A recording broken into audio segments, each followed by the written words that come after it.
umuvandimwe wanjye usoje kwiga nganyurutse mu mujyi ngo ashaka ngo kugura iPhone ngo nawe ngo atyaze imbuga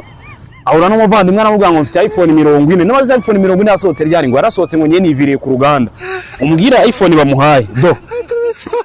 umuvandimwe wanjye dore telefone bamugurishije papa ndebera iyi niba ari iPhone niba ari iBean niba ari iBanana niba ari ibiki none ndebera ubu koko iyi ni telefone itubekenye nuko umuntu avuga akavuga ngo nango na iPhone ufite ariko nta iPhone irimo papa iyi na iPhone ngo ndebera kugira ubyemere setting zayo ziteye ubwoba cyane harya password ni nkwereke setting zayo uraza kugira ubwoba uyibonye gutyo ugira ngo na iPhone iBean iyi ni iBean papa iyi na telefone yirimo ndayibonye ngira ubwoba ngira ngo ngo ndebera wenda nitujye kuri do ndagira umuntu yibona akakeka ko ndi kubeshya ibi bintu byihorere papa ibyo bintu bivemo